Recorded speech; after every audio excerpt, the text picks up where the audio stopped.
হেই আসমার প্রেমে পইড়া বুঝি। আসমা আপুকে উদ্দেশ্য করে না, এই গানের মানে যে আর কি গানের লেখক আর উনি আসলে ওনার আর কি একটা ফ্রেন্ডের নাম হচ্ছে আসমা, তো তাকে নিয়ে আর কি গানটা লেখছে। তো সে গানটা আর কি গাওয়াইছে আর কি আমাকে দিয়ে, ঠিক আছে। এই গানটা রিসেন্টলি রিলিজ হবে, এখনো মানে কাজ চলতেছে, ভিডিওর কাজ চলতেছে সামনে। তো এই জন্য ওই গানটারই একটা কলি জাস্ট আমি গাইতেছি। জি ভাই শিওর। কালো চোখে কালো চশমা, তাই দেখে ওই পাড়ার আসমা। কালো চোখে কালো চশমা, তাই দেখে ওই পাড়ার আসমা। পড়লো আমার প্রেমে ভালোবেসে আমি ডাকবো কোন নামে। ভালোবাসার গল্প আমি শুনছি বহুবার, গল্প শুনে মনটাই আমার করতো হাহাকার।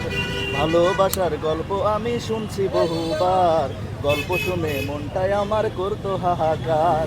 আসমার প্রেমে পইড়া বুঝি কি মজা প্রেমে।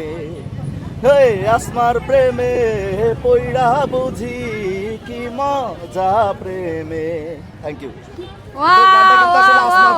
আমাকে নিয়ে না, এই যে ভাইয়া রিয়া আছে, এই দুজনকে নিয়ে, ঠিক আছে। আমি কাবাব মে হাত দিয়েছিলাম, শুধু নামটা মিলে গেছে।